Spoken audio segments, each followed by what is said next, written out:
પણ મારે તમને બેવને એક વસ્તુ પૂછવી છે કે તમે લોકોએ ઘરે કીધું કે તમને રેપમાં કરિયર બનાવવું છે, તો એ લોકોનું શું છે? કારણ કે મારી ઘરે હજી બી એ લોકોને ખબર નહીં ઓપન માઇક એટલે શું.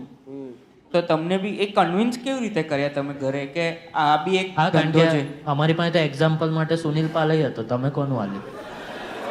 ભાઈ તે સ્નેપીનું નવું ગીત જોયું છે? ઘરે કન્વિન્સ કઈ રીતે કરો તું વાત કરે છે? હમણાં સ્નેપીનું લેટેસ્ટ મ્યુઝિક વિડીયો છે મૂન મારા બાપા. એમાં આને આના બાપા હાથે સિગરેટ પીએ છે લ્યા. બાપા જોડે ભાઈબંધી છે અમારે. ક્યાં વાત હે ભાઈ, જોરદાર છે. મૂન મારા બાપા સોંગ જોયું તું? ઓટોકેડ કે એવું કઈ સ્ટ્રગલ વગલ તે કર્યું છે? હું 5 વર્ષ કપડાની દુકાનમાં કામ કરતો હતો. કપડાની દુકાન? હા. એટલે શું ગાર્મેન્ટ્સ વેચતો હતો?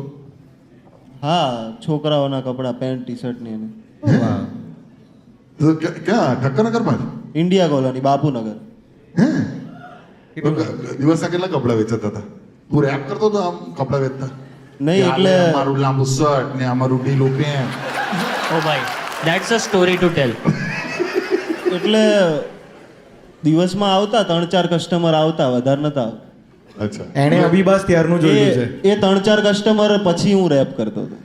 અચ્છા, એવું છે. ક્યાં તો વાત. ત્યાં તે 5 વર્ષ બરાબર. એટલે કોઈ ઘરના વ્યક્તિની દુકાન હતી કે કોઈ ભાઈબંધની હતી? ના ના, નોર્મલ જ હતી. કેટલા પગાર કેટલો હતો ત્યાં? 8,000. મહિનાના 8,000 મળતા હતા. વાહ યાર, વ્યવસ્થિત. સારું કહેવાય. હા, એ માલિક સારો કહેવાય. 4 કસ્ટમર આવે તોય આટલા આપે છે એટલે. એ દુકાન બંધ થઈ ગઈ ગયા વર્ષે. એ કારણ કે તમારી દુકાન જોરદાર ચાલી રહી છે બોસ.